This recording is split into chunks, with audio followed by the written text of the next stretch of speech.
Detail చూస్తే తూర్పు మధ్య బంగాళాఖాతంలోని వాయుగుండం తీవ్ర వాయుగుండంగా బలపడింది. ఇది సాయంత్రానికి తుఫానుగా మారుతుంది. రేపు రాత్రి బంగ్లాదేశ్ పశ్చిమ బెంగాల్ మధ్య తీవ్ర తుఫానుగా తీరం దాటుతుంది. తుఫాను వలన ఏపీకు ముప్పు లేదు. ఈ రోజు రేపు అక్కడక్కడ తేలికపాటి నుంచి మోస్తారు వర్షాలు కురిసే అవకాశం ఉంది. మత్స్యకారులు సోమవారం వరకు సముద్రంలో వేటకు వెళ్లరాదు.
అంతే, మీరేమైనా అడగాలనుకుంటే అడగచ్చు. అదే వద్దండి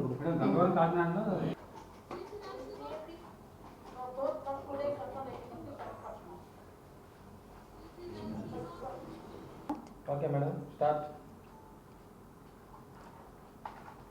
నిన్నటి వాయుగుండము ఈరోజు తీవ్ర వాయుగుండంగా బలపడింది. ఇది ప్రస్తుతం తూర్పు మధ్య బంగాళాఖాతంలో కొనసాగుతుంది.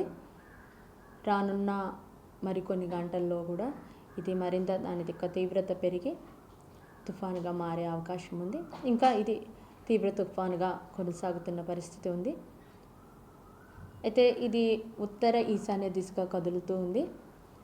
దీని వలన ఉండే క్లౌడ్ బ్యాండ్స్ అన్నీ కూడాను ఉత్తర దిశగా కదిలే అవకాశం ఉంది. ఇప్పటికే పశ్చిమ మధ్య బంగాళాఖాతము అలాగే తూర్పు మధ్య బంగాళాఖాతంలో అంతా కూడాను డాన్స్ క్లౌడ్ మాస్ అనేది ఉండడం జరుగుతుంది.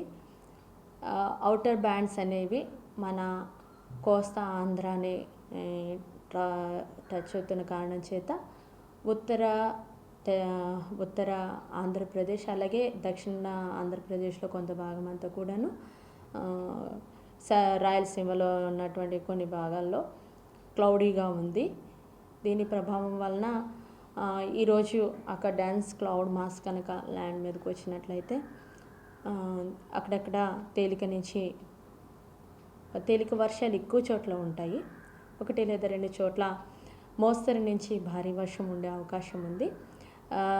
సో అదర్వైజ్ క్లౌడీగా ఉండి 1 or 2 ప్లేసెస్లో తేలిక నుంచి మోస్తరు వర్షం అయితే ఉండే అవకాశం అయితే ఉంది. అయితే రేపటి నుంచి కూడాను దీనికి ఇంకా క్లౌడ్ మాస్ అంతా కూడాను ఉత్తర దిశగా కదిలినట్లయితే మన ఆంధ్ర రాష్ట్రం మీద మరి యొక్క క్లౌడ్ అనేది కూడా ఉండదు. రెయిన్ఫాల్ కూడా చాలా తక్కువ ఉంటుంది. 1 లేదా 2 ప్రాంతాల్లో ఉంటాయి. తర్వాత క్లౌడింగ్ అంతా లేనట్లయితే మళ్ళీ ఎండ వాతావరణం కూడా ఉండడానికి అవకాశం ఉంది. ఇప్పటికే ఈ యొక్క సిస్టమ్ దాని ప్రిమిసెస్ అంటే సరౌండింగ్లో అప్ టు ఒక 100 కిలోమీటర్స్ అంటే మన కోస్ట్ నుంచి 100 కిలోమీటర్స్ వరకు కూడా ఈ తీవ్ర వాయుగుండం యొక్క గాలులు అనేవి వీస్తున్నాయి. ఇప్పటికే మత్స్యకారులు ఈ ప్రాంతాలకు వెళ్ళరాదని హెచ్చరికలు అయితే జారీ చేస్తున్నాం.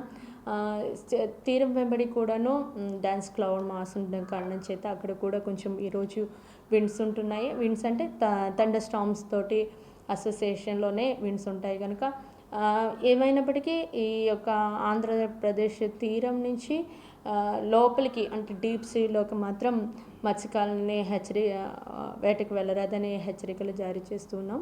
అలాగే సెంటర్లో అంటే సిస్టమ్ ప్రెమిసెస్ అన్నిటిలోనూ కూడాను విండ్స్ గంటకి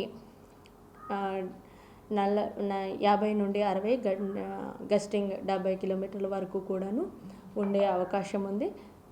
ఇంకా ఈ యొక్క సిస్టమ్ తీవ్రత పెరిగి తుఫానుగా మారిన క్రమంలో ఇంకా విండ్స్ యొక్క వేగం అనేది పెరిగే అవకాశాలు ఉన్నాయి. ఇది ఏమైనప్పటికీ రానున్న 2 రోజులు కూడా అంటే 26, 27 వరకు కూడాను ఉత్తర బంగాళాఖాతము అలాగే ఈ ఈ మన వెస్ట్ సెంట్రల్ వరకు కూడాను వేటకు వెళ్ళకపోవడమే మంచిది.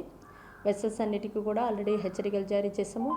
మన కోస్తా ఆంధ్రాలో ఉన్నటువంటి అన్ని పోర్ట్స్కి కూడాను ఇప్పటికే మొదటి నంబర్ ప్రమాద హెచ్చరిక DC1 ఇవ్వడం జరిగింది. అలాగే గంగవరం అలాగే గంగవరం కాకినాడ పోర్ట్స్లో సెక్షన్ నంబర్ సిగ్నల్ నంబర్స్ 3 అలాగే 2 ఇవ్వడం జరిగింది.